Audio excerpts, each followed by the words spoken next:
안녕하십니까. 건강 365 아나운서 이영호입니다. 간 건강을 생각할 때 지방이 간 무게의 5%를 넘어서면 지방간이 됩니다. 원인에 따라 알코올성과 비알코올성으로 구분되는데요. 특히 비알코올성 지방간의 위험이 늘고 있다는 걸 생각하면 원인을 찾아서 제거하는 게 치료이자 예방입니다. 이 알코올성 지방간이 술 때문이라면 비알코올성 지방간은 섭취하는 열량이 문제인 걸까요? 비알코올성 지방간의 발생 요인과 비알코올성 지방간이 주는 위험 잠시 후에 살펴보겠습니다. 그리고 우리 집 주치 청취자 사연으로 오늘도 함께하겠습니다. 건강 365 거북이의 빙고로 시작합니다. KBS 라디오 건강 365 함께하고 계십니다. 지방간이라고 하면 가장 먼저 드는 생각은 육식, 술이죠. 하지만 육식을 즐기지도 않고 술도 안 마시는데 지방간 진단을 받기도 합니다. 간암의 요인으로 지적되는 비알코올성 지방간의 위험인 거죠. 알코올성 지방간은 일단 술을 끊는 게 답일 텐데 비알코올성 지방간은 어떨까요? 연세대 강남 세브란스 병원 소화기 내과 이현웅 교수에게 도움 말씀 듣겠습니다. 교수님 안녕하십니까? 예, 안녕하세요. 네, 이 비알코올성 지방간에 대한 말씀을 듣기 전에 이 교수님이 함께했던 연구 결과부터 설명을 해주시면 좋겠습니다. 지난해 발표된 내용인데요. 비알코올성 지방간인 분들은 그렇지 않은 사람에 비해서 이 치매에 걸릴 위험이 1.5배다 이런 연구였습니다. 이 간도 걱정인데 치매로까지 위험이 이어진다는 거네요. 예, 저희가 60세 이상인 분들을 비알코올성 지방간을 갖고 계신 분들하고 그런 지방간이 없는 분들 사이의 치매 발생률을 비교해 보았더니 비알코올성 지방간 질환을 갖고 계신 분들이 약 1.5배 높다는 연구 결과를 발표했습니다. 예, 의미 있는 결과인데요. 이 간 건강과 치매 위험을 연구하게 된 계기가 있었습니까? 네, 지방간 연구를 위해서 쥐 실험을 하고 있었습니다. 예. 혹시 마우스의 뇌에서도 이런 이상 소견이 생기는 것을 아닐지 하는 궁금증에서 시작했는데요. 지방간이 있는 마우스의 뇌 조직에서 치매하고 연관된 단백질들이 발견이 되었습니다. 하지만 이런 단백질들이 치매와 정말로 연관이 있는지에 대해서는 명확하게 다 확인되지 않았습니다.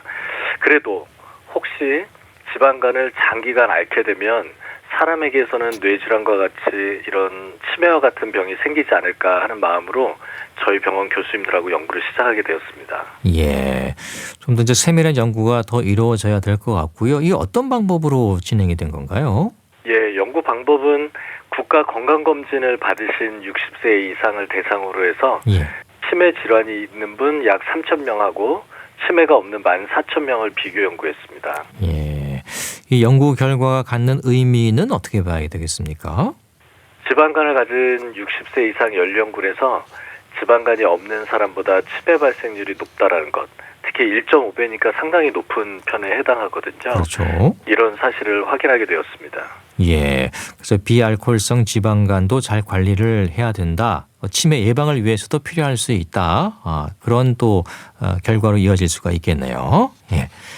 자, 그러면은 이 비알코올성 지방간 좀 예방을 위해서 좀 어떻게 해야 되겠습니까? 비알코올성 지방간은 그 지방간 자체도 문제지만 사실은 대사질환하고 너무나 밀접하게 관계가 많습니다. 다시 말해서 당뇨, 비만, 고지혈증, 고혈압 이런 질환들하고 관계가 있습니다. 그래서 치매도 대사질환하고 밀접하게 관계가 있기 때문에 치매의 확률을 낮추기 위해서는 대사질환이 생기지 않도록, 그리고 혹시 그 대사질환이 있다 하더라도 악화되지 않게 관리하시는 것이 좋겠다고 하겠습니다. 예, 그러니까 일단 체중 관리 잘 하시고 근육은 더 늘리는 게 좋겠죠. 예, 이런 이제 비알코올성 지방간의 위험이 근감소증과도 연관이 있습니까? 예, 맞습니다. 예. 대부분 살찌는 것을 막기 위해서 몸무게 감량만을 시도하시는데요. 몸무게를 줄이는 것도 중요하지만 근육량이 함께 감소하면 그 효과가 떨어집니다. 왜냐하면 근육에서 지방 대사를 하게 되는데 근육이 부족해지면 지방 대사가 이루어지지 않아서 남아있는 지방산이 전부 다 간으로 가서 침착하게 되는 일이 생깁니다. 다시 말해서 몸무게는 빠지는데 지방간이 전혀 호전되지 않는 일이 발생하게 되는 거죠. 그래서 근감소증이 생기지 않도록 식이 조절도 하셔야겠지만 유산소 운동하고 근력 운동이 동반되어야 됩니다. 예, 단순히 몸무게만 줄이는 것은 의미가 덜할 수 있다. 운동을 해서 근육을 키워야지 제대로 된 효과를 볼 수가 있겠네요. 네. 그러니까 체중, 뱃살, 당뇨, 고지혈증 진단을 받지 않도록 조심하고 노력하는 것이 어떻게 보면 비알코올성 지방간의 예방법이 될 수도 있겠는데요. 예, 맞습니다. 그리고 하나 더 강조하고 싶은 것은 뱃살인데요. 예. 뱃살이 바로 내장 지방인데 당뇨를 막기 위해서는 인슐린이 효과적으로 역할을 해야 되는데 이 뱃살, 내장 지방이 많아지면 인슐린이 지방의 분해를 도와주지 못하게 됩니다. 예. 그래서 당뇨하고 혈관 질환을 발생시키게 되죠. 여기에 고지혈증까지 이제 동반되면 심혈관계 질환, 심장이라든지 뇌혈관에 문제를 일으키게 됩니다. 예. 그래서 지방간 환자의 가장 큰 사망 원인이 간 때문에 사망하시는 것이 아니고 대부분 심혈관계 질환, 뇌질환 등으로 사망하시기 때문에 예. 지방간이 간만이 문제가 아니라 다른 장기에 영향을 미친다는 것을 꼭 기억해 주셔야 되겠습니다. 네, 지방간은 간만의 문제가 절대 아니다. 꼭 명심해야겠습니다. 특히 조심해야 될 게 뱃살이군요. 예, 뱃살이 붓는다는 건 어디선가 이상 신호가 들어왔다. 그런 신호로 볼 수도 있겠습니다. 예. 그 비알코올성 지방간은 그렇다면 이게 뭐 어떤 상태를 얘기하는 건가요? 우리가 정상적으로 간에는 한 5% 미만의 지방이 침착되어 있습니다. 예. 하지만 이런 지방이 계속해서 쌓이게 돼서 5% 이상 비정상적으로 쌓이게 되면 이럴 때 저희가 술을 안 먹는 환자에서 비알코올성 지방간이라고 부르고 있습니다. 예, 간의 지방이 이제 어떤 수치 이상으로 필요 이상으로 쌓여 있는 경우를 말하는 거군요. 이게 좀 흔합니까? 어떤가요? 현재 우리 국민들 중에 약 30%에 있어서 비만이 있으시고요. 예. 그 비만이 있는 사람의 90%에서 지방간이 동반되어 있다고 알려져 있습니다. 그렇군요. 예. 비만이신 분들의 90%니까 뭐 전체 수치로 보면은 30%좀 가깝게 있다. 이렇게 그렇습니다. 뭐 수학적으로 계산이 되는군요. 그렇습니다. 예. 그 전체 간의 무게로 보면 어떻습니까? 무게에 어느 정도 지방이 쌓이면 문제가 될까요? 앞서 말씀드렸듯이 간의 지방이 전체 5% 이상을 차지한다고 얘기를 하였으니까 예. 아무래도 지방간이 생기면 간의 크기도 커지고 무게도 늘어나게 됩니다. 하지만 우리가 간의 무게를 늘상 잴 수가 없잖아요. 그렇죠. 그래서 예. 지방간을 판단할 수 있는 방법이 사실은 육안적으로는 없습니다. 제일 좋은 방법은 간 조직 검사지만 바늘이 간에 들어가야 되니까 이 또한 쉬운 검사가 아닙니다. 예. 그래서 임상에서 저희들이 환자를 볼 때 실제로 하는 검사는 초음파 검사를 하게 됩니다. 간에 이렇게 지방이 쌓이게 되면 초음파가 간 안으로 들어갔다가 돌아오질 못하고 산란해서 흩어져 버리게 됩니다. 예. 그렇게 되면 건강한 간은 들어갔다 빨리 나오면서 까맣게 보이는데 지방이 찬 간에 초음파를 하게 되면 산란 때문에 하얗게 보이게 됩니다. 예. 그래서 제가 외래에서 환자분들 뵐 때마다 같이 한번 초음파 보자라고 말씀드리고 간의 상태가 이렇게 하얗기 때문에 지방간이 심하다 그러면 정확하게 이해하시고요. 몸무게 빼고 운동 많이 하신 분들의 간이 좋아지면 정말 몇 년 전보다 내 간이 까매졌다는 걸 눈으로 보시면서 환자분들이 더 많이 노력하시는 것을 경험하게 됩니다. 예. 우리가 흔히 하는 이제 건강검진 초음파 검사로도 할 수 있는 거죠. 네, 초음파 검사만으로도 충분합니다. 예. 하얗게 보이는 부분은 지방이 쌓여 있다. 예. 이렇게 판단을 내리는 거군요. 이게 비알코올성 지방간과 알코올성 지방간은 이 초음파를 통해서 구분을 할 수가 있습니까?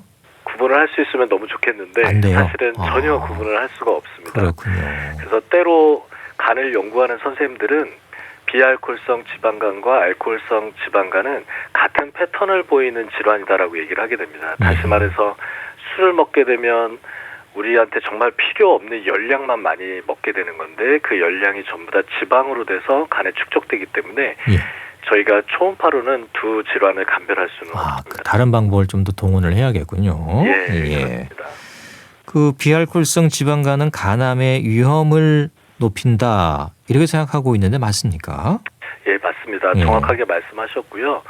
지방간 환자가 제가 비만 있는 환자의 90%에서 발생할 수 있다고 했는데 그분들이 모두 다 나빠지시는 건 아니고요. 예. 지방간 환자의 20%에 있어서 간에 염증이 생기기 시작하면서 지방간염이 생기고요.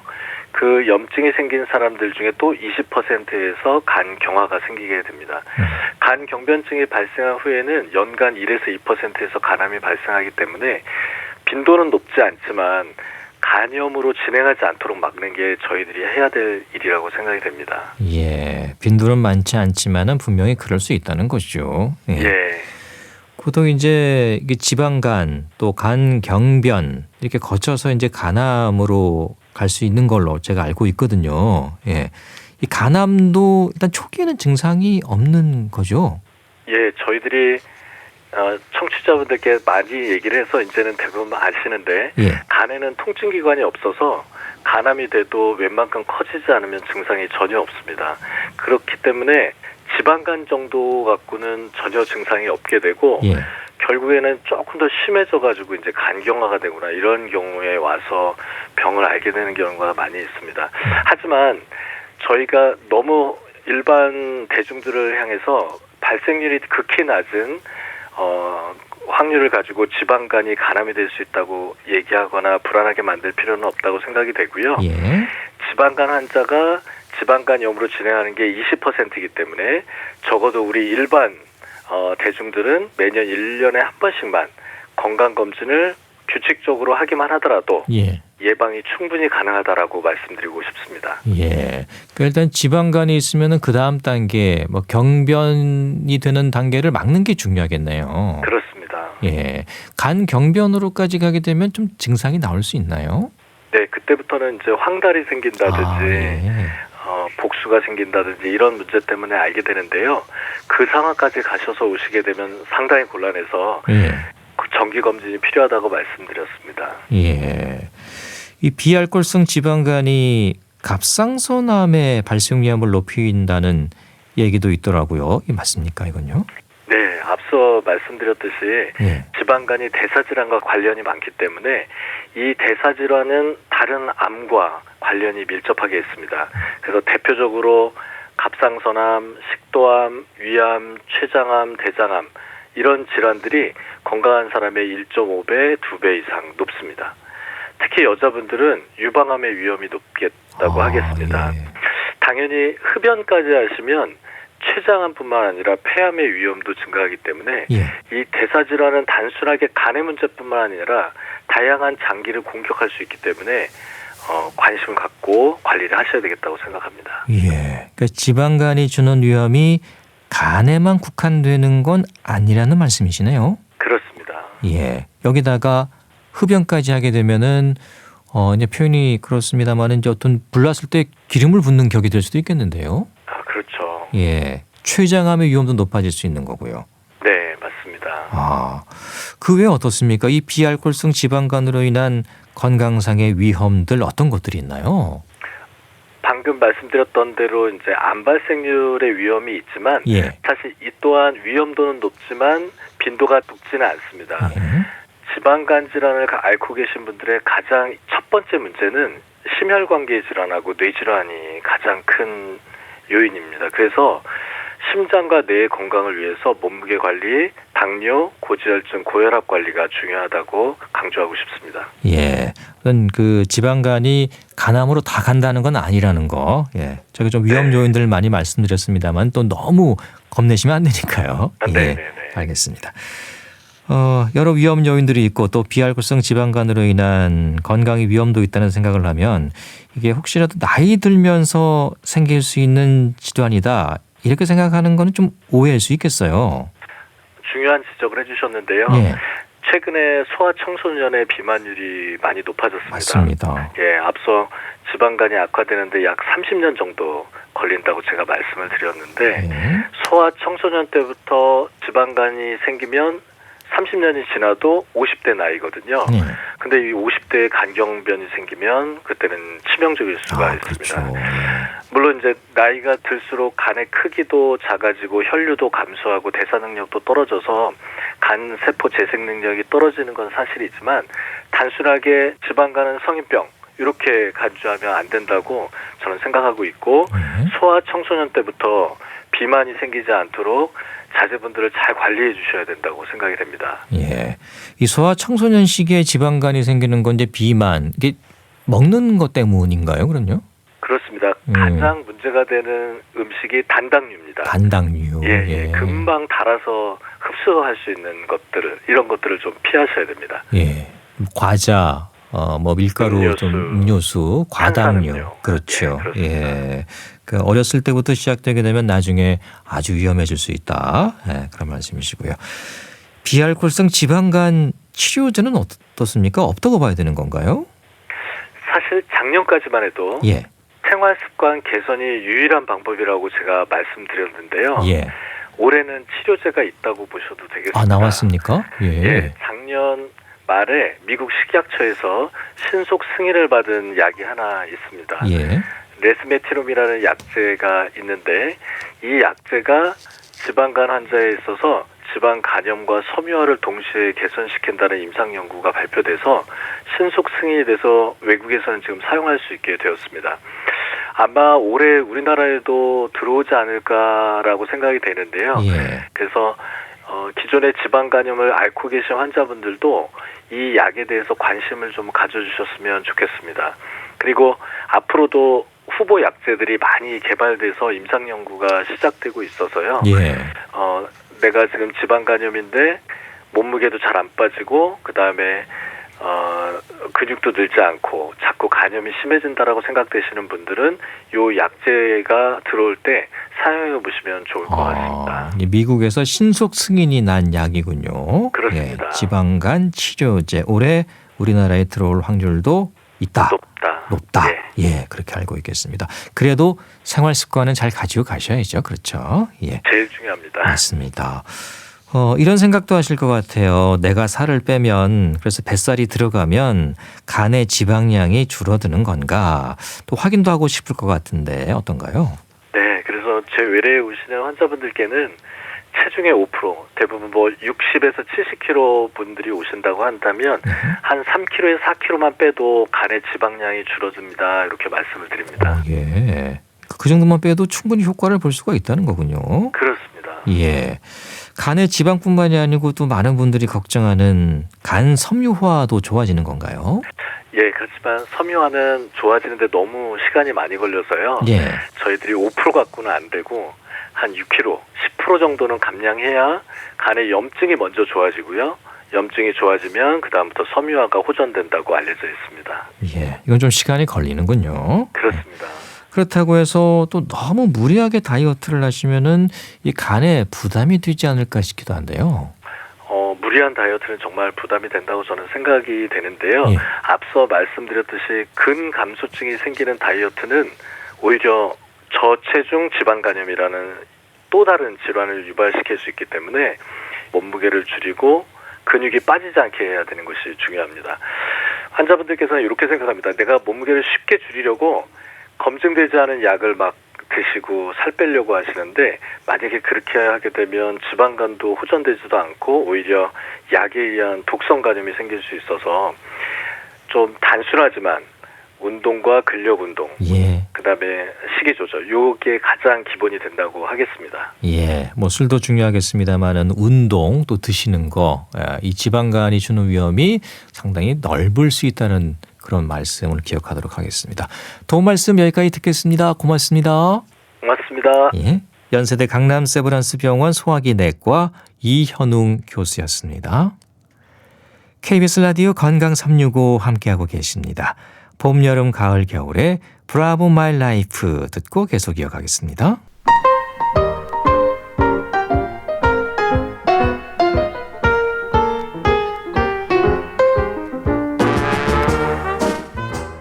건강한 하루의 시작. KBS 라디오 건강 365.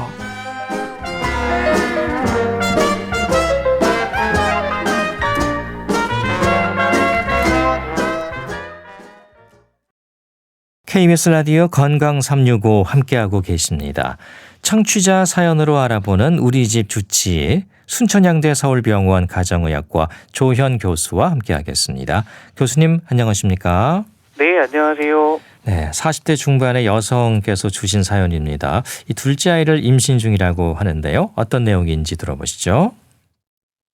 제가 벌써 둘째를 임신했는데 첫째와는 다르게 둘째는 피로감이 더 많이 오고 사실 임신을 좀 늦게 알아가지고 그동안 되게 무리스럽게 해외 출장도 많이 가고 시차 적응도 못하고 막 그랬었거든요. 그럼에도 불구하고 아이는 건강하다고 얘기해 주시긴 했지만 지금 거의 4개월이 지났죠. 그런데 제 몸은 많이 피곤한데 태아에게는 전혀 영향이 없는지 그게 좀 가장 궁금했어요. 첫째 때는 38주까지 나갔어요. 근데 제가 이렇게 일을 하는 거에 대한 원동력으로 또 아이를 별다른 태교 없이 잘 낳았고 잘 기르고 있거든요. 지금 6살인데 그런 의미에서 봤었을 때 아이한테 무리가 가지 않는 선 안에서 첫째는 잘 태교 아닌 태교를 했었지만 둘째는 조금 제가 체력적으로 너무 무리가 가더라고요. 그리고 또 다른 증세가 나타나는 게 기침을 하면 여기 뼈가 너무 아픈 거예요. 이 갈비뼈라고 하나요? 그래서 너무 아파가지고 이게 정말 문제가 없는 건지 이렇게 기침하고 그다음에 몸을 움직일 때마다 여기 근육통처럼 좀 아파와서 이것도 좀 괜찮은 건가 궁금하긴 합니다. 사실 어제도 밤샘 근무해가지고 새벽 5시에 자고 막 그랬거든요. 제가 이대로 해도 되는 건지 막달까지 건강 관리를 어떻게 하면 좋을지도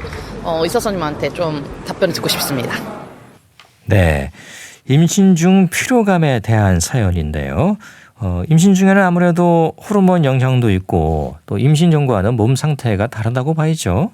예, 굉장히 많이 달라집니다. 그래서 몸에도 많은 변화가 오게 되고요. 피로감을 이제 많이 느끼시게 됩니다.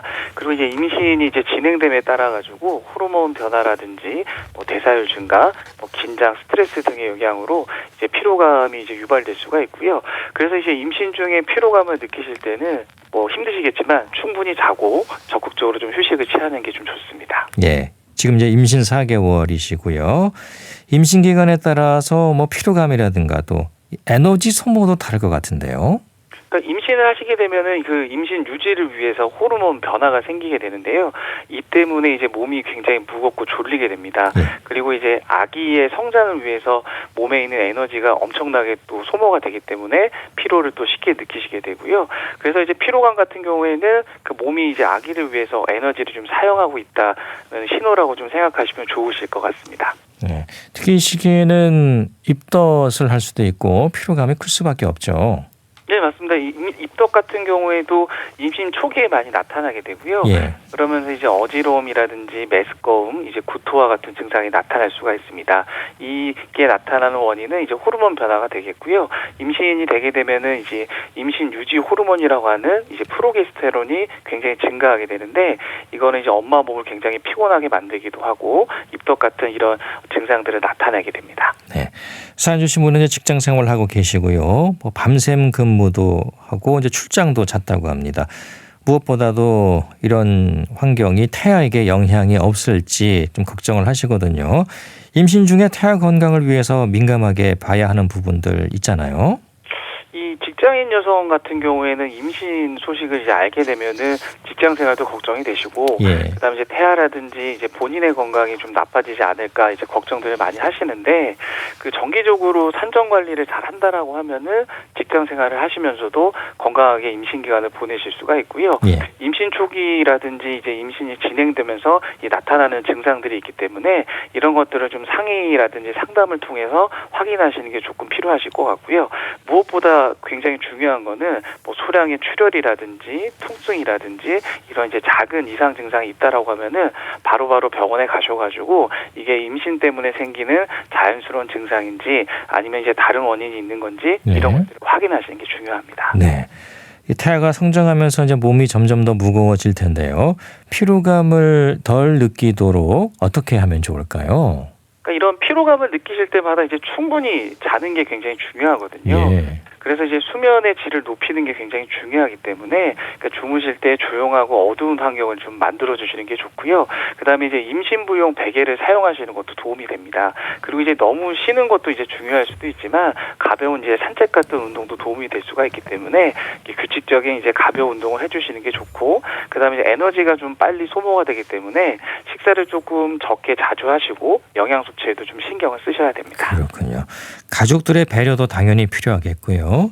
지금 이제 40대 중반이시고 둘째 임신 중이신데 첫째 때와는 피로감이 좀 다르게 느껴진다고 하셨어요.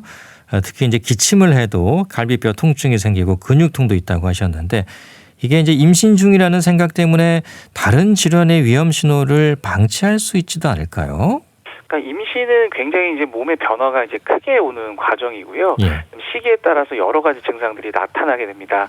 임신 초기 같은 경우에는 입덧이라든지 가슴 통증이 나타나게 되고요. 이제 중기쯤에 이르게 되면은 아무래도 자궁이 커지기 때문에 소변을 자주 보신다거나 허리에 통증, 변비가 또 생길 수가 있습니다. 그리고 이제 임신 후기가 되게 되면은 몸이 잘 붓거나 그다음에 정맥류화 같은 게 생길 수가 있고, 또 자궁이 위를 또 압박을 하기 때문에 속쓰림이라든지 흉통 같은 증상이 정상적으로 나타날 수가 있습니다. 그런데 이런 증상에 대해서 잘 이해하시는 것도 필요하고요. 그다음에 이제 작은 증상이 있더라도 그냥 내버려 두지 마시고 그 가까운 산부인과에 가서 확인을 하시고 넘어가는 게 산모와 태아의 건강을 위해서 반드시 필요한 부분입니다. 네. 임신 중에는 모든 게 조심스러워집니다. 감기약도 안 드시게 되고 건강검진하면서도 이런 검사 괜찮을까 걱정도 하시고 생각이 많아질 텐데 진료실에서는 주로 어떤 얘기 많이 들으시나요? 우선은 이게 임신 중인데 약을 먹어도 될까요?라고 이제 물어보시는 경우들이 많으신데, 예. 이게 기본적으로 임신 중에는 가급적 약물을 이제 드시지 않는 게 좋거든요. 근데 이제 필요한 경우라고 하면은 가장 안전한 약으로 이제 처방받아서 복용할 수가 있기 때문에 혼자 너무 걱정하지 마시고 진료를 받으시고 상담을 받으시는 게 좋습니다. 네, 그 선생님과 상담을 통해서 또 안전한 약들 처방 받으시면 되고 필요에 따라서는 또 드셔야겠죠. 네. 그리고 이제 뭐 독감이라든가 예방 접종에 대한 조심성도 높아질 수밖에 없습니다. 이 맞아도 될까, 맞지 말까 어떻게 조언해 주시나요? 저는 이제 산모하고 태아의 건강을 위해서는 예방접종은 꼭 필요하다고 말씀을 드리거든요. 예. 그래서 이제 본인의 과거 예방접종 이력을 좀 확인하시고 가능하다라고 하면은 임신 전에 예방접종 완료하는 게 가장 좋습니다. 근데 이제 예방접종 완료하지 못하시고 임신 중인 상태라고 하신다면은 임신 기간 중에 이제 맞을 수 있고 필수적인 백신들이 있거든요. 예를 들면 독감 백신이라든지 파상풍 백일의 백신은 이제 필요하고 또 안전하게 접종이 가능하기 때문에 이런 것들은 조금 챙겨서 맞는 게 좋습니다. 네. 임신 기간에 피로 회복을 위해서 뭐 챙겨야 하는 영양소라든지 도움이 되는 방법들 짚어주시죠. 임신 기간 동안에는 이제 충분한 영양소를 섭취하셔야 되고요. 에너지 수준을 유지할 수 있어야 되거든요. 그래야지 이제 아이도 잘 클 수가 있습니다. 그리고 특히나 이제 고단백 식품이라든지 신선한 채소를 포함한 이제 균형 잡힌 식단이 좀 필요하실 것 같고요.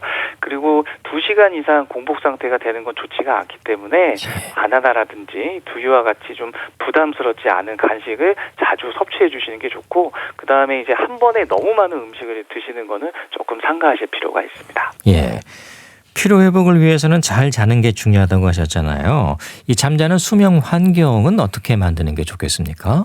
가능한 좀 편안한 수면 환경을 좀 만들어 주시고요. 예. 일정한 수면 스케줄을 좀 유지하시는 게 중요합니다. 그리고 이제 무엇보다 피로감을 느끼시게 되면은 낮이든 밤이든 이제 수시로 좀 주무시는 게 좋고요. 그다음에 이제 수면 중에는 조금 이제 배가 나오시면서 불편함을 느낄 수가 있기 때문에 예. 임산부용 베개를 사용하는 것도 좋은 방법이 됩니다. 예.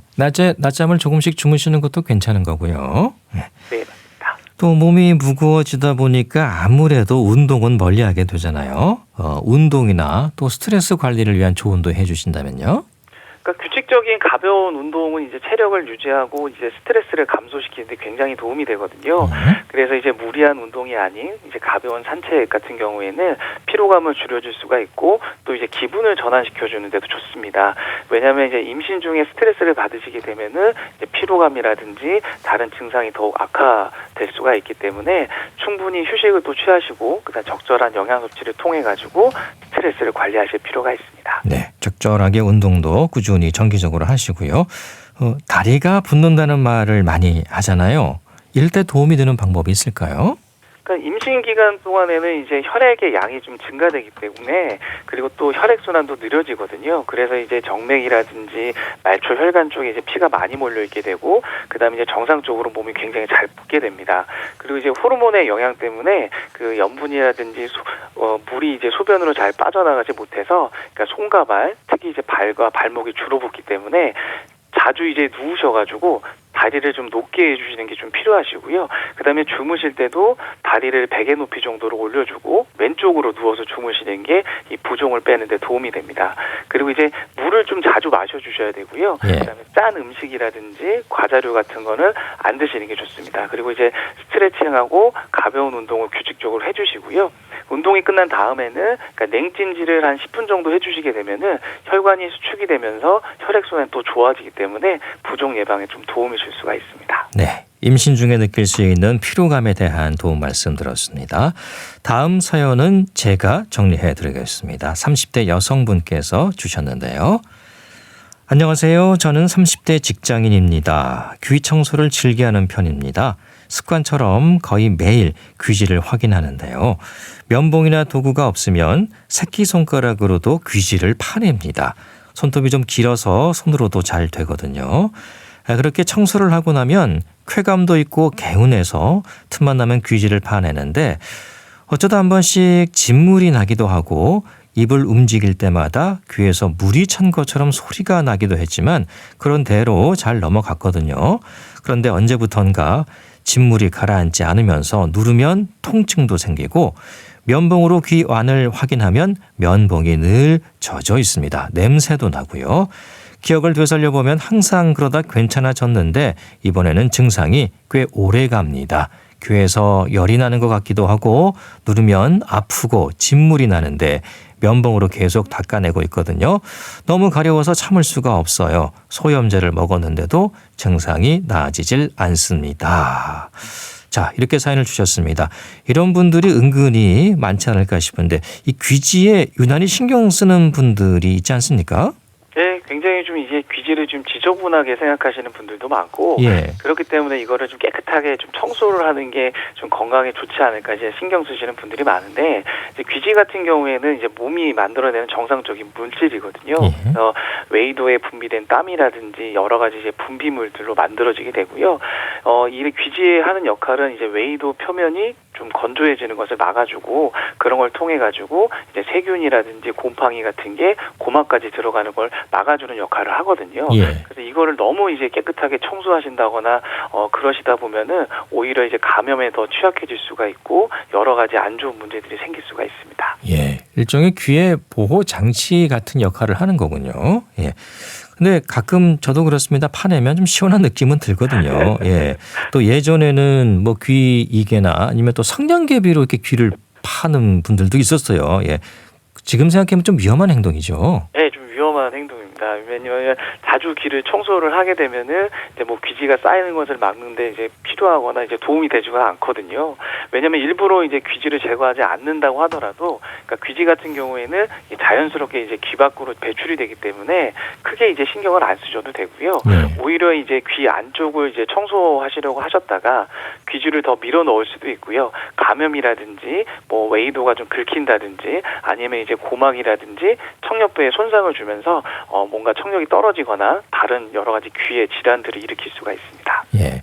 사연 주신 분은 습관적이라고 하셨는데요. 귀 이개뿐만이 아니고 면봉이나 심지어 이 손가락으로도 귀 청소를 한다고 하셨는데 참 안 좋은 습관인 것 같은데요. 네, 맞습니다. 이제 좋지 않은 습관이고요. 이 면봉이라든지 이제 귀이개로 귀를 자주 후비거나 이 귀지를 제거하는 경우가 있는데, 그러다 보다가 이제 자신도 모르는 사이에 이제 귀 속에 이제 상처가 생길 수가 있고요. 이 상처가 생기게 되면은 이 곰팡이라든지 세균이 살기에 더 좋은 환경으로 변하게 되고 여러 가지 이제 감염성 질환이라든지 귀의 질환이 잘 생길 수밖에 없습니다. 네, 그동안은 별다른 문제 없이 잘 지나갔는데 이번에는 증상이 꽤 오래 가서 걱정이라고 합니다. 진물이 나고 통증도 있고 열감도 있다고 하는데 어떤 상태인 걸까요?